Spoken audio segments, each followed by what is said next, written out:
членами этого мистичного тела Христа. Витай, Мария, полная ласки, Пан с тобою, благословленная ты между женщинами, и благословленный плод лона Твоего, Иисус. Святая Мария, Матерь Божия, молись за нас грешных, теперь и в хвилину смерти нашей. Аминь. У имя Отца и Сына и Духа Святого. Аминь.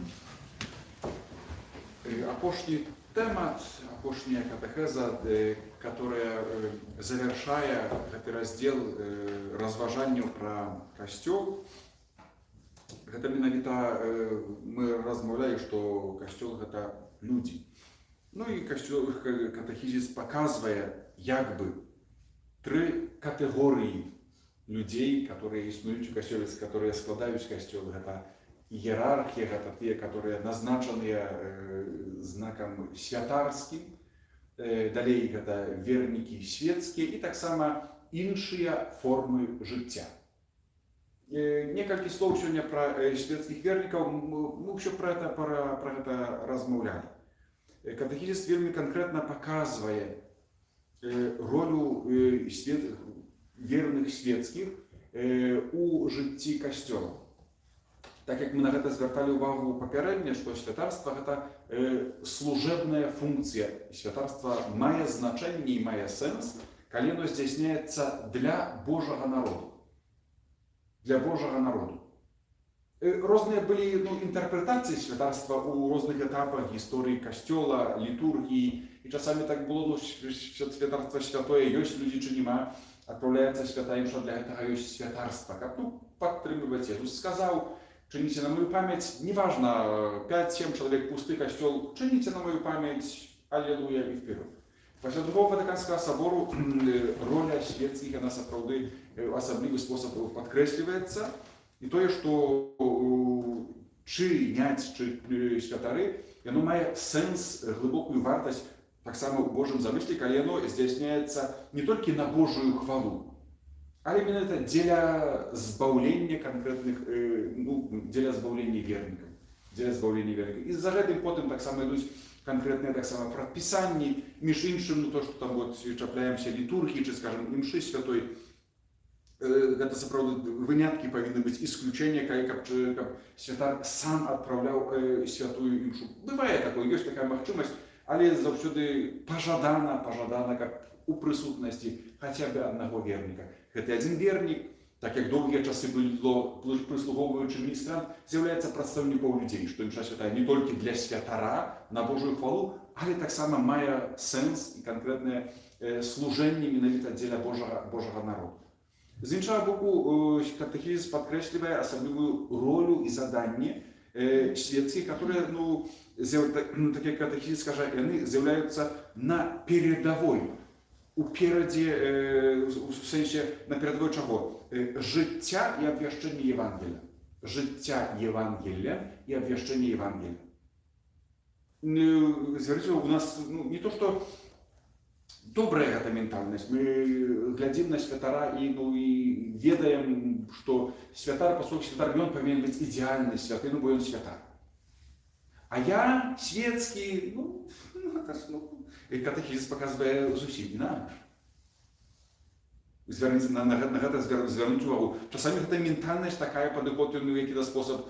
Вядома, чыніць гэтую рознь, дзесьці там ментальна ў галаве, але з іншага боку можа стварыць такую прастору для того, каб вось на гэтай дарозе да святасці, вы тут вот монашество, вы вперед, это ж для вас, я там дзесьці там сзади. Нет.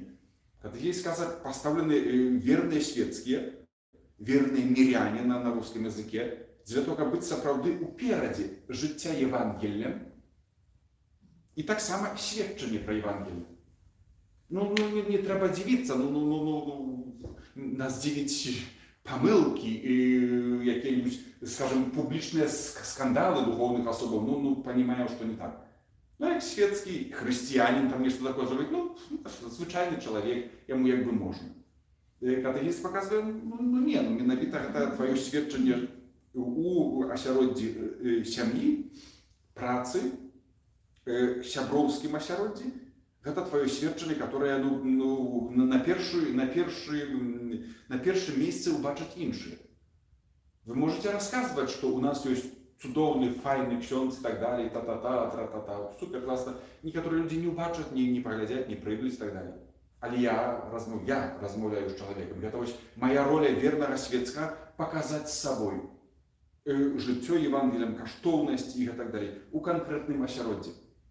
Паводле індывідуальнага, вельмі асабістага способу перажывання сваёй духоўнасці. Нема ні акрэсленых, скажем, таких прыкладаў, узораў, нам бы хацелася такі часамі трафарет быць, як і так далее. Перш за ўсё, з сабою быць чалавекам. Гэта першы, якby, гэта з'яўляецца фундаментам, а потым таксама, асабліва ў сітуацыях каких-то конфликтных, которые кидают свет на меня, уметь их вырашать, как мы кажем, разруливать в христианский способ. Терпимость, милосердность, пробачение, диалог. И это то, что мы практикуем, пробуем практиковать в нашей студенности. И это выраз моего христианства. Чему ты так поступаешь? Так мне кажется, моя вера, так учить Христос, и я практикую это в отношениях с жонкой, с детьми, с шефом, с подуладными, и так далее. Гэта вядома, тое, што маем свядомасць, не заўсёды яно атрымаецца, не заўсёды будзем добрымі сведкамі. Тым не менш, катэхізіс, который гаворыць пра гэтых верных свецкіх, ён паказвае, што гэта асаблівая роля. І калі свецкія верныя не маюць у сэрцы гэтага задання, вартасці гэтага задання, такой, скажем, патрэбы выканання гэтага задання, то миссия Костела завужается только для святарства служебного, чи так само миссионеров. Это вельми важное зразумение такой ментальности, чего-то. И добре мы часами робим, так я переживаю какие-то тяжкости, клопоты в своем асяроддзі, можно запросить святара здесь и так далее, але треба звернуть увагу, ніколі часами это такое магічнае, містычнае, прыйдзе ksiądz, поразмаўляе з моим мужем, уже проблемы с алкоголем, все, як рукой сняло. Магічнае, альбо, які вы такі, трохи слабый ksiądz, не подействовала ваша магия тогда.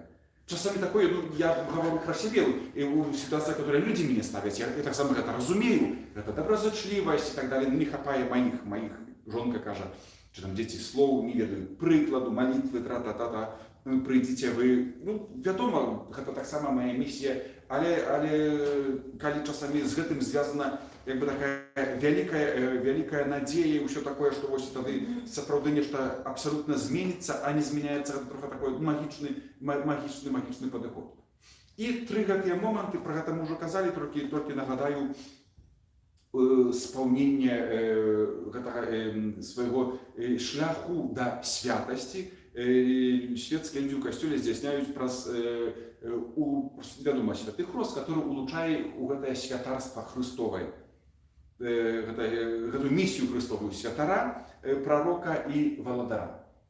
Святара, это значит святар той, кто складае ахвяры. Я ахвярую труд свой, свою працу, терпение свое.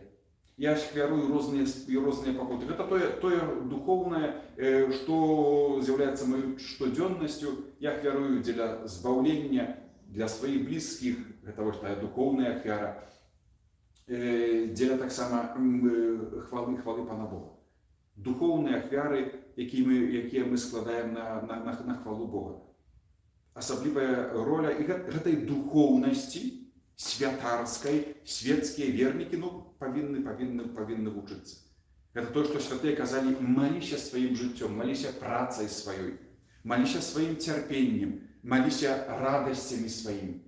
Я радуюсь, я прославляю Пана Бога. Это вот прославление Пана Бога. Это вот миссия святарская. Далее, пророцкая миссия – это обвяшчение. Знову ж на меру своих махчимостей, познания своего. А і заўсёды мець у сабе такую патрэбу, што калі я не скажу ёй пра Пана Бога, можа не быць такой магчымасці, нагоды выкарыстаць кожную магчымасць, каб сапраўды быть этими пророками. Пророк это той, кто обвещает Божье Слово.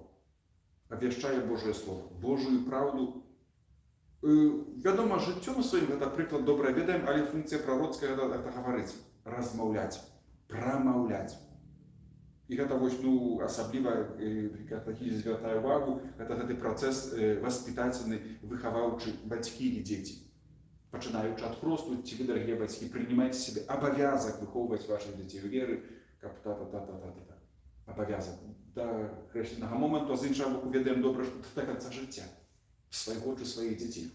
Это не заканчивается совершеннолетним, так само конфирмацией, ну ладно, ты уже дорослый иди. Завсюди я буду твоим батьком чи маті, і завсюди буду питатися так само про гэтые справи, тому що ось это той, і добре розуміємо, пророк, особливо не любить пророка у вайчизні своєї, это людство.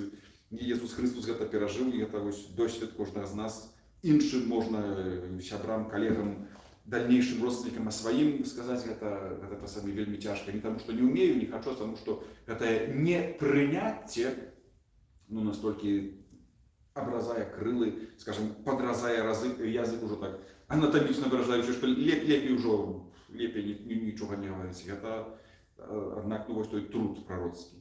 Третья функция – это володарение. И, Христос служит, Евангелие еще не володарить, это значит служить. Это значит показать моц любови, милосердности, пробачения у своим житті, дозволить, как Бог во мне володарил. Это зробить простору на володарение Христа у своим сердце. Это треба почать. А потом в конкретных ситуациях я показываю Божие володарение менавіта конкретными поступками. Учинки милосердности. И тут все то, что относится до учинков милосердности для души, для тела, у разных ситуациях, на всех этих обставинах. И соправды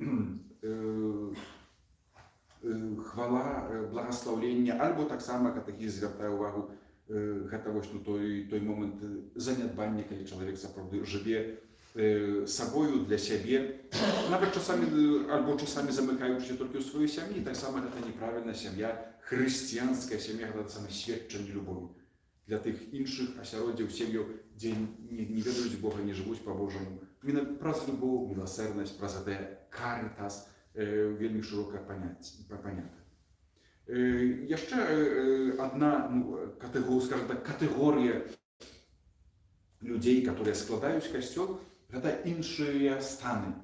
Люди, которые присвятили свое життя Богу.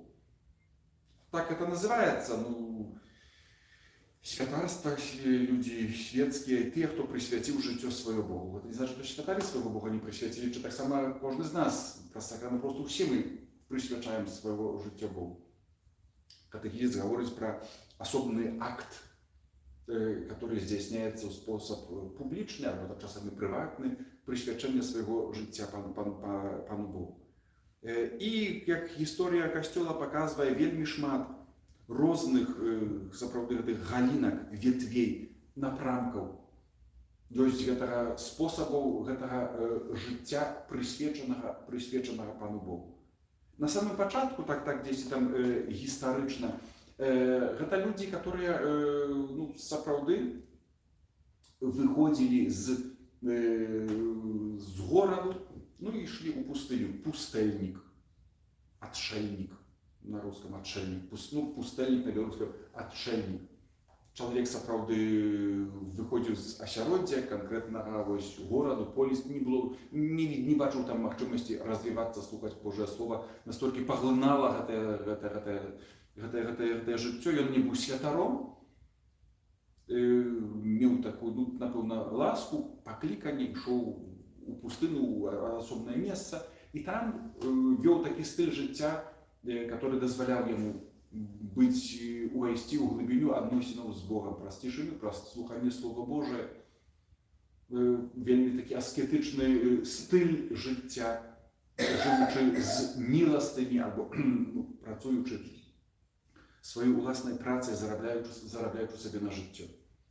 Гэта вельмі такі глыбока асабісты спосаб. І на пачатку сапраўды гэтыя пустэльнікі, адчальнікі, ну, гэта паасобныя людзі, это індывідуальныя, это індывідуы, которые менавіта хацелі. Потым, добра ведаем, ствараюцца каля гэтых людзей цэлыя асяроддзі. Гэта феномен, который показывае глыбіню адносінаў. Не тое, што пішоў, да ладна, і забыўся. Гэтая святасць, глыбіня адносінаў з Бога, яна настолькі праменявала, што людзі пачалі прыходзіць. То, што в церкві праваслаўнай старчество. Да каго прыходзіць пра раду, параду, прасіць аб малітву? Гэта і вось пачынаецца, перш за ўсё, это такое вось людзі, таксама і духоўныя, і біскупы, ўсё это ірагі, і светскія прыходзілі да іх, да адчальнікаў, да гэтых пустэльнікаў, прасіць аб раду, параду, прасіць аб малітву. А потым былі ўжо ствараліся супольнасці, маленькія пабратымцы, которые мы таксама хочам і гэтак далей. Гэта вот першыя. Да сённяшняга дня існуюць. Існуюць людзі, которые выбіраюць такі стыль жыцця. Асабіста ведаю, гэта практыкуецца, позна там і ў Шчэціне, пры кляштары, напрыклад, у сясцёр кармелітанак, закрытым кляштарам, кляўзуровым, закрытым. Не абавязкова адна з сясцёр, там была такая жанчына, которая вось сапраўды, это мой вобраз, скажем, пустэльніка чи адчальніцы, лепей сказаць, которая там мела свае, скажем, месца жыхарства, захоўваючы абсалютную цішыню. 3 гады, 4 гады гэта тое, што прамаўляла, прыходзіць на імшу святую. Такая, сапраўды вельмі такая спецыфічна так адзетая. Гэта мой асабісты досвед, скажем, пустыні ў горадзе, которая, аднак можна сёння стварыць такія умовы. Ёсць такія месцы, такія людзі, которые сёння таксама практыкуюць такі стыль жыцця. Далей гістарычна варта на гэта звярнуць увагу, гэта дзевы і удовы, якія прысвячалі сваё жыццё Пану Богу. Ужо з апостальскіх часоў. Дзевы і удовы, которые сваім служэннем распазнавалі ў сабе такое пакліканне, каб служыць Богу, менавіта як служачы ў касцёле. Тым, чым маюць, тым, чым умеюць, перш за ўсё, малітвай сваёй, але таксама канкрэтнай такой дапамогай, хозяйственнай дапамогай, которая вельмі важна, патрэбная, зноў ж, узіраючыся на вобраз жанчын, которые хадзілі разам з апостолами, з Ісусом Христом, которые ім услугоўвалі. І потым гэта такая інтуіцыя, што вось понятно, Ісуса нема, ёсць Христовае цела, у которым таксама патрэбна такая служба, важная, патрэбная малітвай сваёй, але таксама канкрэтнымі такімі вось справамі, звязанымі з рознымі паслугамі, паводле сваіх талентаў, паводле канкрэтных патрэб гэтай супольнасці. І сёння таксама практыкуецца, ёсць у касцеле такая, скажем, сцясячка, галінка, прысвячэнне сябе, быць кансакраванай удавой, кансакраванай дзевай. У розных краінах ёсць розныя этапы фармацыі, розныя вымаганні, ўжо так не ўваходзячы ў гэтыя падрабязнасці, але таксама гэты стыль жыцця таксама практыкуецца. Далей, гэта ўжо ад Базыля усход, это базільяне, уся традыцыя, скажем, восточнае монашество, супольнасці, монашескай супольнасці.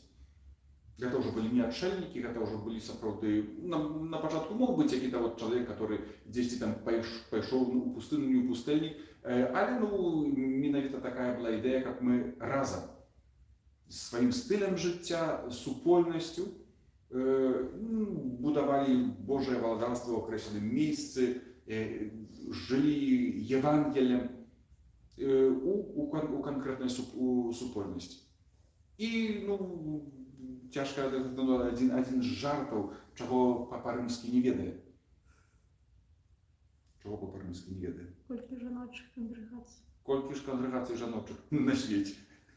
Гэта ну, такі жарты і так далей, гэта сапраўды вельмі шмат, гэта паўстаюць, выміраюць, натуральны спосаб, калі памірае апошні чалец гэтай кангрэгацыі, і няма. А гэта таксама мы часамі перажываем такую трагедыю, з іншага боку, трэба трохи дыстанцыю і разумець, што яны паўстаюць як канкрэтныя харызматычныя супольнасці дзеля канкрэтнай патрэбы ў акрэсленым моменце гісторыі.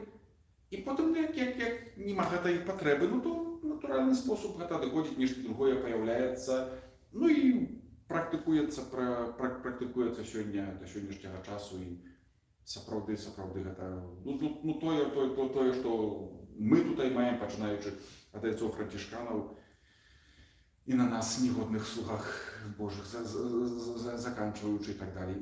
Вядома, розная гісторыя ад сярэдневякоўя, дзесьці там чы сучасныя кангрэгацыі, которые ёсць мужчынскія, жаночыя. Сутнасцю з'яўляецца складанне шлюбаў. Гэтыя шлюбы публічна складаюцца часцей убоства паслухмянасці. І жыццё ў супольнасці. Крок назад, кансакраваныя дзевы чи кансакраваныя удовы, гэта людзі светскія, которые таксама складаюць шлюбаванне, але не жывуць у супольнасцях, жывуць в міру, у свеце, у сваіх там адпаведных месцах, выконваюць свае заданні, ходзяць на працу альбо нешта іншае, але маюць сваё таксама служэнне у касцёле. І тут кожная гэтая галінка мае такі трохи іншы профіль. Яшчэ апостольства, аб'яднанне апостольскага жыцця. Аб'яднанне апостольскага жыцця – это таксама форма супольнага жыцця, которая прысвячае сябе служэнню. Так як манаскія асобы, яны больш накіраваныя для сябе. Уступаеш в монастыр для того, каб прайсці гэтай дарогай і атрымаць святасць для сябе. Як там іншым дапаможаш, якім там эмігрантам, то хвала пану супер. Але галоўным мэтай з'яўляецца асвячэнне сябе. Таварыства апостольскага жыцця, яны перш за ўсё прыходзяць, каб служыць. Мэтай з'яўляецца служба, і яна пастаўлена на першым месцы, гэта выкананне канкрэтнай паслугі. Складаюць шлюбаванне, складаюць абяцанне, тыя самыя чыстасці, убоства і так далей. Трохи інша кваліфікацыя богословская, скажем, але па сутнасці тое самае абазначальна. Але яны больш пакліканы, місія такая, каб больш служыць. Манаскія, каб сапраўды маліцца, быць разам і служыць, тут каб служыць і таксама маліцца і быць разам. Трохи іншыя націскі пастаўлены. Апошняя катэгорыя, можна сказаць, это миссионеры. Люди, которые присвячают жыццё Богу на миссійнай працы.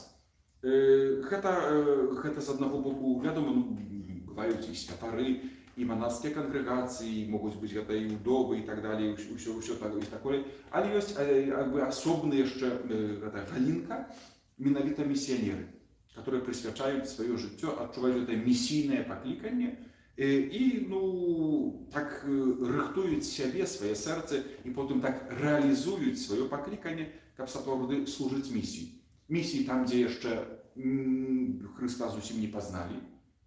В 21 стагоддзе ёсць такое, аказваецца, яшчэ ёсць шмат чаго рабіць, практыкаваць. І ёсць новая евангелізацыя, гэта місія, асабліва скажем, на старым кантыненце Европы, у тых народах, асяроддзях, которые ўжо адышлі ад хрысціянства, дзе трэба нанова прапаведаваць Езуса Хрыста, Евангелія, заахвочваць да жыцця паводле гэтых евангельскіх правд.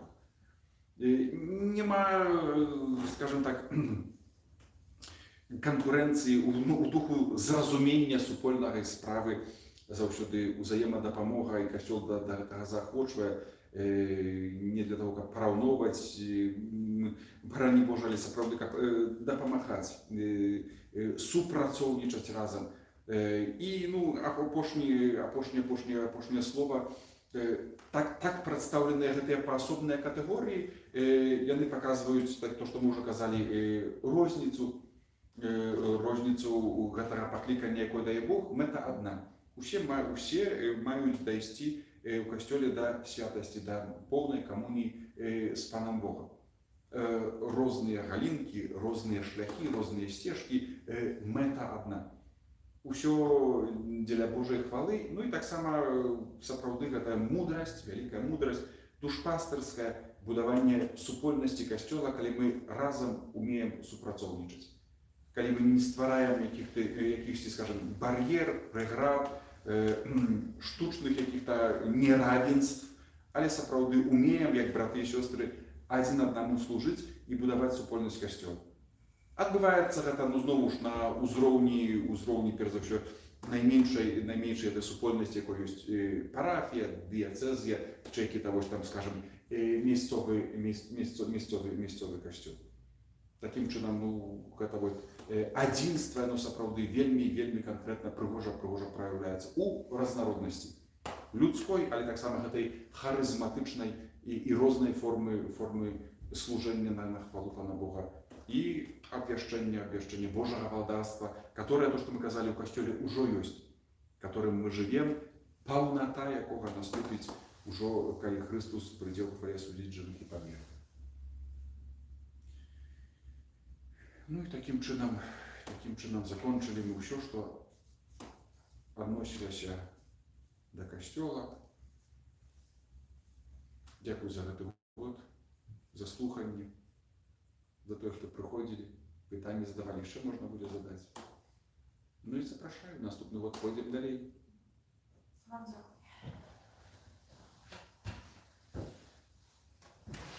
Ну і вам таксама дзякую тым, хто там злучаецца з намі, альбо і не злучаецца, 5 чалавек, дзякуй, што вы ёсць.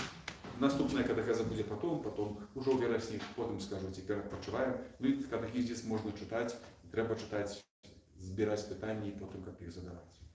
Хвала Айцу і Сыну і Духу Святому, як была спрадвеку, цяпер і заўсёды, і на векі вечныя. Амін. Пан з вамі І з Духом Твоїм. Няхай вас благословить Бог Усемагутны, Отец і Сын і Дух Святий. Амін. Трывайце ў супакоі Христа. Дякуємо Пану Богу. Дякую, калі ласка, якось питання.